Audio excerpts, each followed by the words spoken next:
Bharat tax में स्वागत है। जैसा कि आप सभी को पता है कि भारत टैक्स 12 से 15 फरवरी यहाँ IML में हो रहा है और 14 से 17 फरवरी भारत मंडपम में हो रहा है। आज की प्रेस ब्रीफ को करने के लिए हमारे बीच में उपस्थित है श्री राकेश कुमार जी, जो सेक्रेटरी जनरल है भारत टैक्स के और चेयरमैन हैं IML and chief mentor of EPCH। Shri Dilip Bej ji है, जो चेयरमैन EPCH है, जो हैंडीकैप जो पार्ट यहाँ पे लगा है IML में, यहाँ पे भारत टैक्स में, उसके ब्रीफिंग करेंगे। और साथ में हमारे हैं श्री नीरज खन्ना जी, जो हमारे वाइस चेयरमैन हैं। नेक्स्ट है श्री रिक्की सानी जी, जो चेयरमैन है गारमेंट टेक्नोलॉजी एक्सपो के। उन्हीं के साथ में श्री अमरीश चोपड़ा जी और इंद्रजीत सानी जी भी हैं। तीसरा जो शो है डाई कैम्प, उसके श्री KS फरीद प्रेजेंट है यहाँ मीटिंग में। और एक जो हॉल नंबर 5 में हो रहा है, that is India sourcing conclave, उसको ऑर्गेनाइज किया है बाइंग एजेंट एसोसिएशन बा, जिसको उनके secretary general Mrs Tania Bhatia present है। सो मैं इसमें सबसे पहले रिक्वेस्ट करूंगा श्री राकेश कुमार जी से कि वो भारत टैक्स के बारे में बताएं, फिर इंडिविजुअल जो शो अलग अलग लग रहे हैं यहाँ पे, को लोकेटेड शो हैं, उनके बारे में भी। सर नमस्कार, आप सभी प्रेस मीडिया के बंधुओं का बहुत बहुत धन्यवाद। श्री RK वर्मा EPCH ने ऑलरेडी आपको हमारे जो साथ में कोलीग्स हैं उसके बारे में आपको उनका इंट्रोडक्शन दिया। आप सभी का आज यहाँ भारत टेक्सटाइल एक्सेसरी शो में स्वागत है। भारत टैक्स 2 पार्ट में हो रहा है। एक पार्ट है 12 से 15 फरवरी को, जो कि यहाँ इंडिया एक्सपो सेंटर मार्ट में है। इसमें handicraft, garment technology machinery, dyes and chemicals और सोर्सिंग, ये 4 जो है हमारे पैरेलल सेशंस या पैरेलल इवेंट्स। बाकी 3 जो है उसके कोलोकेटेड शो है। उसके अतिरिक्त जो टेक्सटाइल वैल्यू चेन का मेन इवेंट है वो 14 to 17 फरवरी भारत मंडपम में हो रहा है। और जो यहाँ कल इवेंट शुरू होगा उसमें लैंप लाइटिंग होगा। माननीय श्री गिरिराज सिंह जी उस इवेंट का लैंप लाइटिंग करेंगे और उस इवेंट को यहाँ पर ओपन करेंगे। उसके साथ ही यहाँ पर श्री पविता मार्गरेट जी, जो minister of state for textiles हैं, वो भी उपस्थित रहेंगे। और नीलिमा राव जी, हमारी सेक्रेटरी टेक्सटाइल, भी उपस्थित होंगे। इसके अतिरिक्त और भी सभी लोग यहाँ रहेंगे। मैं फिर से आपको एक बात फरमा दूँ कि कल का इवेंट भारत टैक्स का इनॉग्रेशन नहीं है, ये कल लैंप लाइटिंग का इवेंट है जो कि यहाँ होने जा रहा है। उसके बाद मेन टेक्सटाइल वैल्यू चेन का इवेंट 14 तारीख को भारत मंडपम प्रगति मैदान में हो रहा है। वो 14 को होगा। और अगेन वो इवेंट उस दिन का इनॉग्रेशन नहीं है, लेकिन उस दिन भी वहाँ पर लैंप लाइटिंग और ओपनिंग है। उसके बाद में 16 तारीख को एक और इवेंट होगा जिसमें एक VVIP आने की संभावना है, जिस इवेंट को फर्दर विधिवत तरीके से किया जाएगा। तो series of event Bharat tax के हो रहे हैं अलग अलग समय पे, तो आप इसे अपने यहाँ जो भी प्रकाशित करें बिल्कुल करेक्टली रखें। कल का इवेंट लैंप लाइटिंग है और उसी हिसाब से कल यहाँ लैंप लाइटिंग करने जा रहे हैं भारत टैक्स के इवेंट। भारत टैक्स वास्तव में मिनिस्ट्री ऑफ टेक्सटाइल का एक प्रयास है, जो कि 5F विजन जो है प्रधानमंत्री का, उसको लेकर के किया जा रहा है। 5F विजन में फॉर्म से फाइबर, फाइबर से फैक्ट्री, फैक्ट्री से फैशन और फैशन से फॉरेन, ये बेसिकली विजन जो है, ये माननीय प्रधानमंत्री जी का विजन है 5F विजन। इसको लेकर के इस भारत टैक्स को आगे बढ़ाया गया है। ये दूसरा मेडिन इवेंट है। पहला इवेंट पिछले वर्ष किया गया था, अब ये हर साल एक एनुअल इवेंट के तौर पर उभर के आ रहा है, जिसको कि भारत टैक्स ट्रेड फेडरेशन, जो कि 11 टेक्सटाइल एक्सपोर्ट प्रमोशन काउंसिल की एक कंसोर्शियम बॉडी बनी है, वो उसका आयोजन कर रही हैं। और इवेंट को मुख्यतः मिनिस्ट्री ऑफ टेक्सटाइल सपोर्ट कर रही है। तो इसके साथ ही मैं आप सबका पुनः स्वागत करते हुए अब मैं आगे मंचासीन हमारे जो कुलीग्स हैं और दूसरे इवेंट के प्रतिनिधि हैं, जिनमें खासतौर पर मैं आपको हमारे जो वेटरन हैं गारमेंट मशीनरी में, गारमेंट टेक्नोलॉजी मशीनरी के क्षेत्र में एग्जीबिशन में श्री इंद्रजीत सिंह सानी जी का स्वागत करता हूं। आप 25 वर्ष से गारमेंट टेक्नोलॉजी मशीनरी पर शो कर रहे हैं। इस साल इनका 25वां एडिशन यानी सिल्वर जुबली एडिशन यहाँ हॉल नंबर 14 और 15 में किया जा रहा है। आपका यहाँ खासतौर पर इस एडिशन में जुड़ने के लिए विशेष तौर पर भारत टेक्स की तरफ से स्वागत है। गारमेंट टेक्स मशीनरी वास्तव में एक अपने आप में बड़ा ही अद्भुत प्रयास है और पिछले 25 सालों से पूरी गारमेंट इंडस्ट्री को आप यहाँ पर उसके जरिए बेहतर, उम्दा और लेटेस्ट मशीनरी से अवगत कराते हैं। आपका उन्हें सानी जी का स्वागत है। ऐसे ही यहाँ पर हमारे डाइकेम वर्ल्ड से प्रेजेंट है।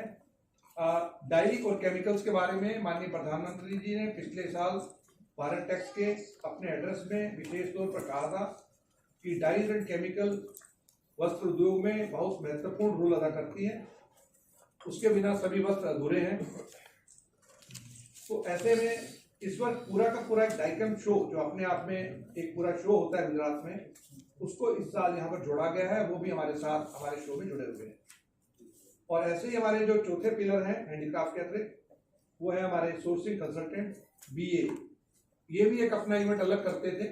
इन्होंने भी हमारे अनुरोध पर भारत टेक्स में साथ में जुड़ने का औपचारिक तौर पर यहाँ पर आयोजन किया है। उसके लिए भी हम आपका स्वागत करते हैं। उसकी तानिया भाटिया जी हमारे साथ जुड़ी है। इसके साथ ही मैं मंच पर आप खासतौर पर श्री दिलीप भाई जी खन्ना जी को आपको मंच को देते हुए मैं आगे बढ़ता हूँ। मुझे अभी एक मंडपम में एक मीटिंग में जाना है, तो मुझे आप उसके लिए हैंडीक्राफ्ट, क्योंकि नीचे के ऑलमोस्ट 7 हॉल जो प्रगति मैदान यहाँ के हैं वो हैंडीक्राफ्ट के हैं। 1, 3, 2, 4, 6, 8। Sir please. नमस्कार। मैं थोड़ा सा आपको डेटा दे दूँ यहाँ पे।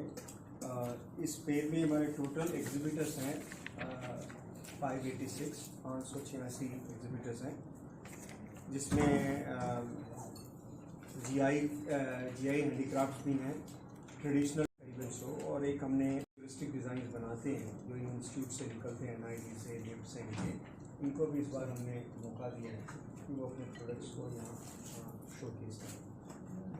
और कुछ इंस्टीट्यूशंस हैं जिन्होंने भी जो भी पार्टिसिपेट कर रहे हैं। तो हमने पूरा हैंडीक्राफ्ट में एक होलिस्टिक अप्रोच लिया है, ताकि एक्सपोर्टर्स भी हैं यहाँ पे, और आर्टिसन भी है, डिज़ाइनर्स भी हैं, इंस्टीट्यूशंस भी हैं, और GI क्राफ्ट्स भी हैं। ये एक हमारी अप्रोच हुई है। और दूसरा हमने एक फोकस और लिया है एक्सपोर्ट के साथ साथ इंडियन B2B मार्केट का। इंडिया का B2B मार्केट अपने आप में काफ़ी ग्रो कर रहा है। जितने भी स्टोर्स होते हैं पूरे इंडिया में, उनके लिए सोर्सिंग एक थोड़ी सी परेशानी वाली होती है, जो स्ट्रक्चर सोर्सिंग नहीं होती उनकी। इस बार हमने वो एक स्ट्रक्चर देने की कोशिश की कि वो यहाँ आकर के अपने प्रोडक्ट सोर्स कर सकें और लॉन्ग टर्म के हिसाब से अपने रिलेशनशिप बना सकें। तो ओवरऑल ये हमारा फोकस अभी। और इसके अलावा हमने कुछ एक्टिविटीज़ भी ऑर्गेनाइज की हैं ड्यूरिंग द शो।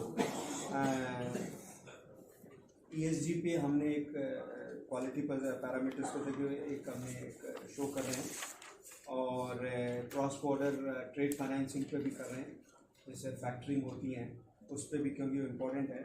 और logistics and supply chain management पे भी एक सेशन कर रहे हैं। एंड GST रिलेटेड सीमलेस कैसे GST को मतलब कर सकें, उस पर भी एक सेशन है। और डिज़ाइन स्ट्रैटेजी भी हमारा एक सेशन रहेगा। तो ओवरऑल ये सारी, जैसे मैंने कहा था, पूरे होलिस्टिक अप्रोच के हिसाब से हम इस फेयर को अटेंड कर रहे हैं। और हमें उम्मीद है बायर्स का भी कंफर्मेशन आया है हमारा। हाँ, बायर्स का भी कंफर्मेशन है कि हमें उम्मीद है कि ये शो अच्छा जाना चाहिए। और जिस तरह के प्रयास भारत के हैं, गवर्नमेंट ऑफ इंडिया के हैं, उसमें और कंटिन्यूटी में रहेंगे, हम आगे से आगे बढ़ाएंगे। Thank you sir. मैं अब रिक्वेस्ट करूँगा नीरज खन्ना जी से, जो वाइस चेयरमैन EPCH के हैं, सर आप शेयर करना चाहेंगे। नमस्कार सभी प्रेस बंधुओं को और मंच पे आसीन सभी EPCH के चेयरमैन और एग्जीक्यूटिव डायरेक्टर व साथ में पाइन यूनिट एसोसिएशन के प्रतिनिधि करने वाली श्रीमती तान्या भाटिया जी, श्री रवि पासी जी और साथ में और मेरे अन्य कलीग, मैं सभी का स्वागत करता हूँ। और भारत ट्रैक्स का ये दूसरा जो एडिशन है, इसका इंडिया एक्सपो मार्ट को सौभाग्य मिला है कि हम लोग इस नए वेन्यू को इस्तेमाल करें।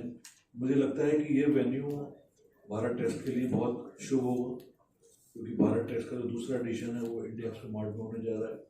EPCH के तौर पे अगर वैसे दिलीप जी ने सारी बात आप लोगों के आगे रख दी है, लेकिन मैं एक बहुत इम्पोर्टेंट बात शेयर करना चाहूँगा कि EPCH की भागीदारी हर फेयर के अंदर बहुत स्ट्रांगली होती है। इस फेयर के अंदर भी EPCH की भागीदारी पूरी तरीके से है और EPCH ने इस फेयर में 150 बायर्स की तैयारी करी है, जो बायर नए हैं और एक नया पूल क्रिएट करा है। तो ये EPCH एक्सपोर्ट प्रमोशन काउंसिल ही इस काम को कर सकती थी और मुझे लगता है कि इस फेयर से हमारे जितने भी एक्सपोर्टर्स भाई हैं, आर्टिजन्स हैं, नए डिजाइनर्स हैं, सबको बेनिफिट होगा। Thank you. जय हिंद, जय Bharat. Thank you sir. Dear friends, press के भाइयों और मेरे कोलीग्स, मुझे इस चीज़ की, जो हम लोग ये शो कर रहे हैं, इस चीज़ का तो सरकार को भी ये पता चल गया है कि अगर इस शो को भारत टैक्स 2 को कोई करने जा रहा है तो IML की मैनेजमेंट भी प्रॉब्लम थी, मगर इस बार बिल्कुल हम सब अलर्ट हैं और जिन्होंने ये बड़े तरीके से हम कर रहे हैं और हो सकता है कि आने वाले समय के अंदर ये काफ़ी और भी बड़े तरीके से ये शो होगा। बाकी हमारे कोलीग्स जैसे दिलीप जी और नीरज जी, इन्होंने आपको सारा एक्सप्लेन कर ही दिया कि कितने इसके अंदर पार्टिसिपेंट्स हैं और बाइंग एजेंट्स हैं या दूसरे डिज़ाइंस। इसके अंदर कई सेमिनार्स भी होंगी, डिज़ाइंस के ऊपर भी होंगी, ताकि जो नए एक्सपोर्टर्स हैं, जो बनना चाहते हैं, जो अपने काम को और भी बढ़ाना चाहते हैं, तो उनके लिए भी हम उनको 3 दिन तक बिल्कुल बिजी रखेंगे और उनको सिखाएंगे कि क्या क्या आप एक्सपोर्ट्स के अंदर कर सकते हैं। Thank you so much. Thank you sir. Now I request Rikki Sani ji, जो गारमेंट एक्सपो है उसके चेयरमैन हैं, sir please. Sorry Rikki ji not there, तो I will speak on his behalf. I am Amrish Chopra. सभी प्रेस वालों का स्वागत है यहाँ पर। This is our 37th edition of garment technology expo and we will be completing 25 years in the industry. इस साल हमारा 25वां साल की रहा होगा और 37th एडिशन है जो IML के अंदर है। और लास्ट ईयर जो ये भारत टैक्स हुआ था उसके अंदर machinery was the missing part. इस साल machinery has been colocated with this to complete the complete 5 years जो चैप्टर था प्रधानमंत्री हमारे मोदी जी का, तो will be completing all those segment in this. हमारे यहाँ 120 170 एग्जीबिटर्स हैं जो पार्टिसिपेट कर रहे हैं। 20 कंट्रीज से ब्रांड्स और मशीनरी यहाँ पे डिस्प्ले होगी, जो उत्तम गारमेंट बनाने के लिए यहाँ पे जो भी इंडिया के अंदर चाहिए उसको हम पूरी तरह से फुलफिल करते हैं।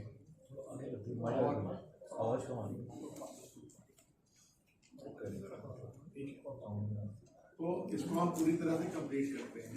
हमारे को दिल्ली के अंदर हमारा प्राइम शो होता है हर साल। उसके बाद हम 2 शोज और करते हैं जो बैंगलोर और अहमदाबाद के अंदर हम करते हैं, बाएं।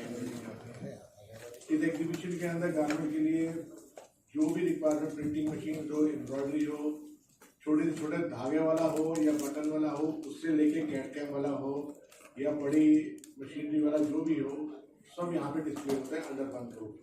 हम भारत टैक्स और राकेश कुमार जी का बहुत शुक्रिया करते हैं जिन्होंने हमारे को अपने साथ कोलोकेट किया यहाँ के ऊपर, and I think we will make a great success together. Thank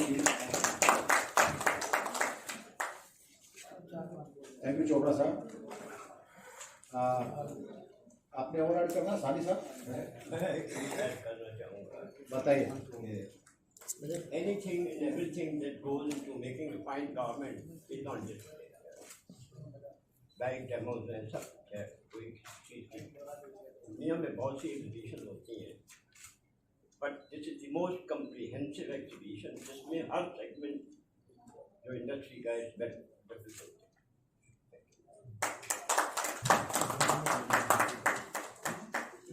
thank you सानी साहब। टैक्स और भी ऐड करेंगे सर? Thank you, sir. Thank you. Okay, thank you Chopra साहब। Now I request mister KS Farid, जो डाइकैप वर्ल्ड हॉल नंबर 7 में है, sir please brief the show. Dyes and chemicals एक ऐसा इंडस्ट्री है जिसको लोग बहुत बदनाम करते हैं कि सबसे गंदा करने वाला इंडस्ट्री है, and that is the truth. Last year Modi ji ने अपने स्पीच में स्पेशली कहा था कि मैं डाइज एंड केमिकल वाले क्यों नहीं, कलर के बिना कपड़े कैसे बेचेंगे, वो तो कोई कपड़ा नहीं बिकेगा, तो उसके लिए आए हैं। और उनका जो प्लान है 5F, जिसके अंदर फार्म से निकलता है कापूस यानी कि फाइबर, उसके बाद में फैब्रिक अप टू फैशन से, लेकिन बाद में लास्ट में फॉरेन एक्सपोर्ट करने के लिए, उसके लिए काफ़ी फोर्स करना चाह रहे हैं यहाँ पर, और उसके लिए डाइज एंड केमिकल्स का हमको अपॉर्चुनिटी मिला है। We are thankful to everybody कि हमको ये मौका दिया। टेक्सटाइल इंडस्ट्री के अंदर या कोई भी इंडस्ट्री में sustainability is the license to do business. अगर आप सस्टेनेबल नहीं है तो आप उड़ जाओगे, नहीं चलेगा। आप दुनिया को कितना गंदा किए हो, वो ज़माना ख़त्म हो गया है ना। Every industry has to show कि अगर हम कुछ एनवायरनमेंट के लिए बेहतर कर रहे हैं, तो उसके लिए जो इंग्रेडिएंट्स चाहिए, उसके लिए जो टेक्नोलॉजी चाहिए, वो सब इस एग्जीबिशन के अंदर प्रेजेंट है। यहाँ पर ऐसे कंपनीज आए हैं जो लोग नेचुरल डाइज ले रहे हैं, जो ऐसे प्रोसेसेस बना रहे हैं जो केमिकल्स की जिसमें कम से कम ज़रूरत है या नहीं ज़रूरत है। तो इसके लिए मैं आपके माध्यम से मैं चाहता हूँ कि इंडस्ट्री के सब लोगों को ये मैसेज जाए कि ऐसे इंफॉर्मेशन के लिए आप लोग इधर आए। ऐसे एग्जिबिटर्स भी है, टॉप इंडस्ट्रियल कंपनीज है इंडिया के और बाहर के कंपनीज हमारे इधर आए हैं जो ये टेक्नोलॉजी बता रहे हैं। साथ में नॉलेज सेशंस भी है जहाँ पर ये पूरा साइंस कैसा होता है, कैसा किया जाता है, वो बताया जाएगा। टेक्सटाइल इंडस्ट्री दुनिया का सबसे पुरानी इंडस्ट्री है और ये it is a mother of all industries. लोगों ने यहाँ से पैसे कमा कमा के अलग अलग इंडस्ट्रीज में आगे गए हैं उन्होंने, तो लोगों को समझते हैं तो सब कुछ आता है, बट नए टेक्नोलॉजीज आ रहे हैं, नए इनोवेशंस हो रहे हैं।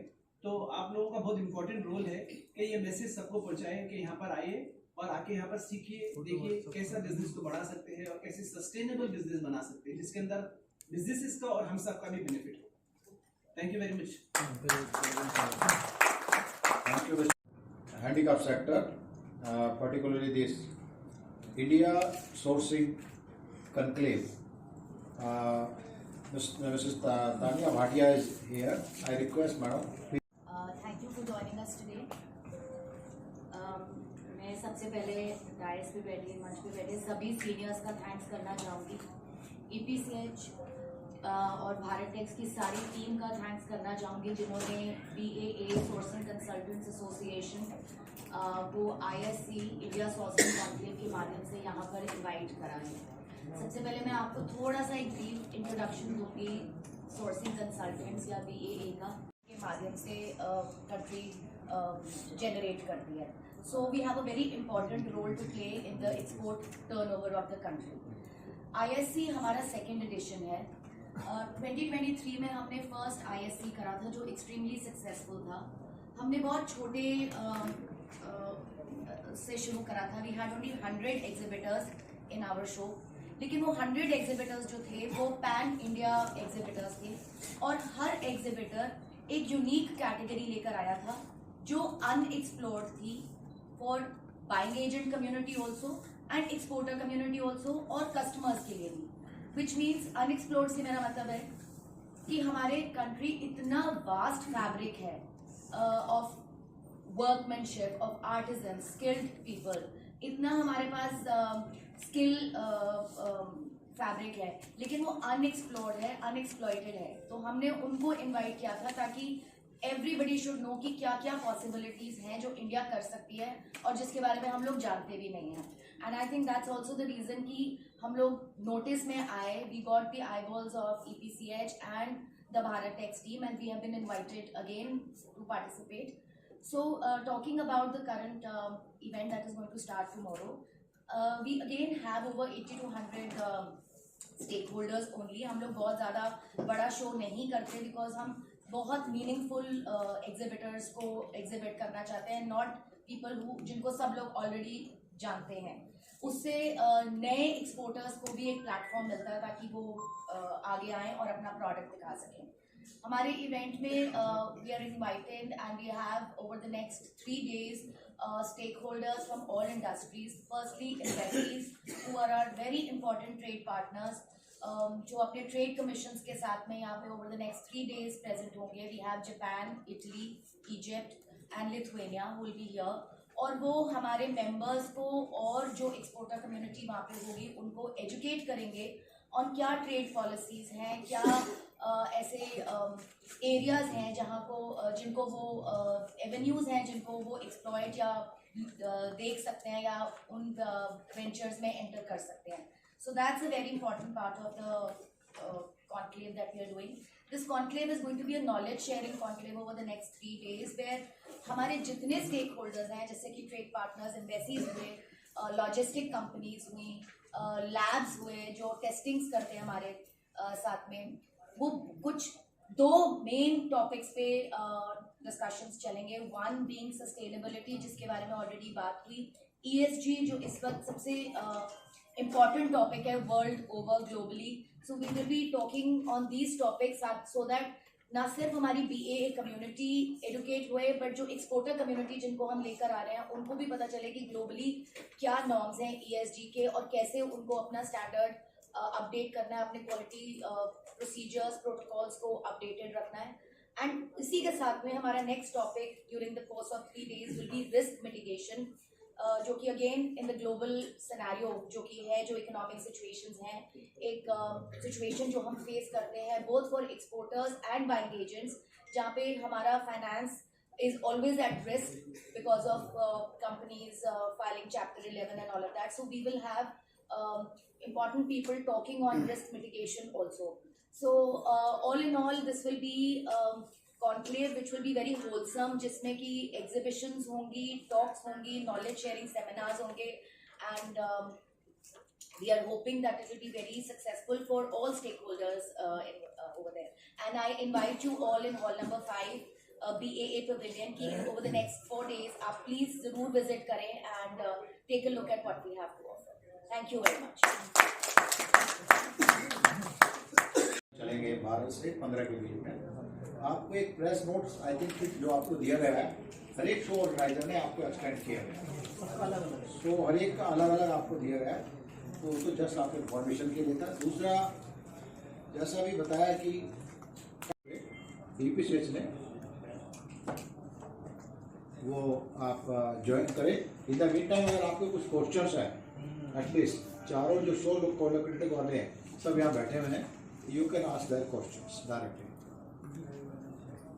Good afternoon to everybody. Everybody made very impactful speech and they addressed about their part of it, you know.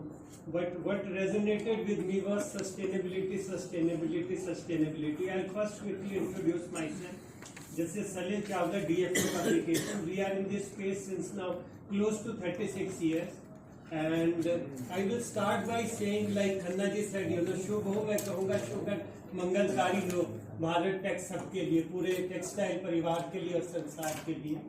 And I'll begin by saying again, focusing on the sustainability part. First and foremost, I want to congratulate authorities to pitch Bharat Tax on the seminal theme of sustainability.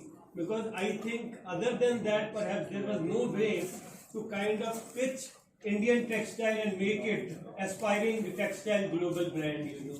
The immediate question, and given that India is an inherent society, USP for the Indian textile industry, you know, and do you think it is the sufficient condition to build brand Textile India?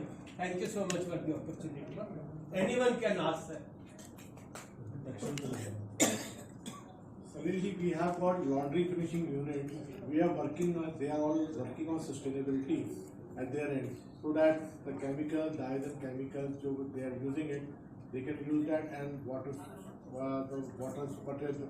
consumptions can be reduced in that sector. So our companies like Bransons, Usmani, Pioneer Udyog, they all are working on that subject, and some of them have come with new ideas also, and they will be displayed in the exhibition from Garment Technology Expo. Thank you. रहेगा कि sustainability word बहुत छोटा लगता है, पर it's as vast as the ocean, क्योंकि sustainability सिर्फ एक फैब्रिक को नहीं डिफाइन करता या एक टेक्सटाइल के एस्पेक्ट को नहीं डिफाइन करता. सस्टेनेबिलिटी हर लेयर ऑफ प्रोडक्शन में है, हर लेयर ऑफ मैन्युफैक्चरिंग में है. एंड आई थिंक अभी we are only in the beginning, हम बिल्कुल शुरुआत में हैं. एंड एज स्टेक होल्डर्स हम सबको बहुत कॉन्शियस रहना है कि हम सस्टेनेबिलिटी को हर लेयर में कैसे लेकर के आए. सो इन माई एस्पेक्ट, बिकॉज हम लोग एज बाइंग एजेंट्स हम हर एस्पेक्ट ऑफ मैन्युफैक्चरिंग को लेकर के चलते हैं, from developing a product to shipping it. So we know कि हर लेयर पे सस्टेनेबिलिटी का रोल है. So we have a long way to go in sustainability.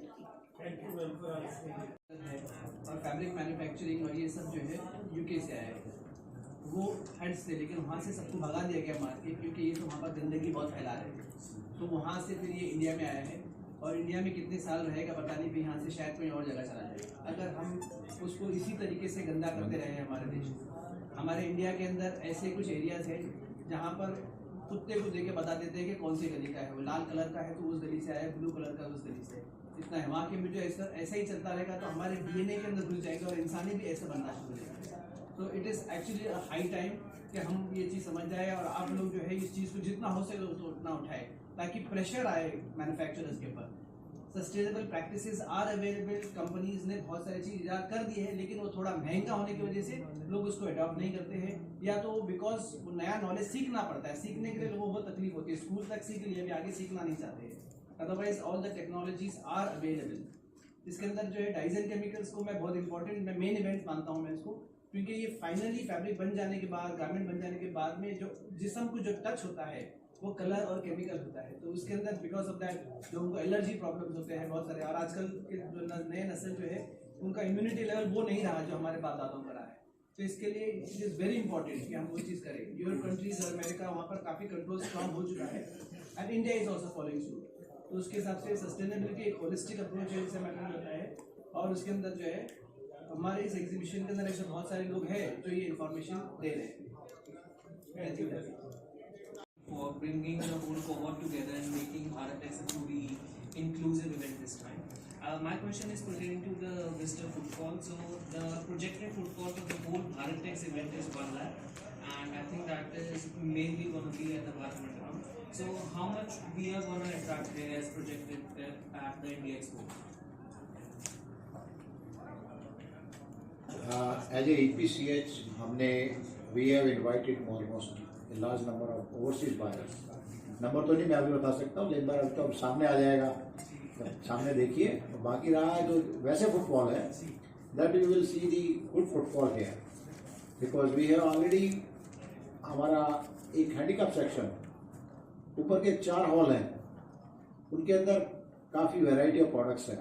So I think we have a good footfall here. I would also like to add कि हम लोग बहुत छोटे एसोसिएशन है, but we personally have a registration of over 2,000 people, B2B customers visiting the show, including overseas buyers and trade.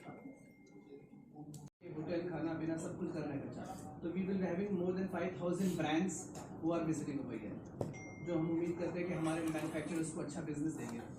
और वो again wise sustainability बात करूँगा तो उन पर प्रेशर आएगा ताकि वो अच्छा फैब्रिक बनाए, इंटरनेशनल लेवल का कपड़ा बनाए, फैशन बनाए. ओवरऑल मैं तो मेरे मार्केटिंग में सबको कह रहा था कि मैं 1.5 लाख लोग आएंगे सब मिला के. तो मैं चाहता हूँ आप लोग भी सब दुआ करो कि 1.5 लाख लोग आ जाए. नहीं आएंगे. लंच के लिए प्रोसीड करें आप सब.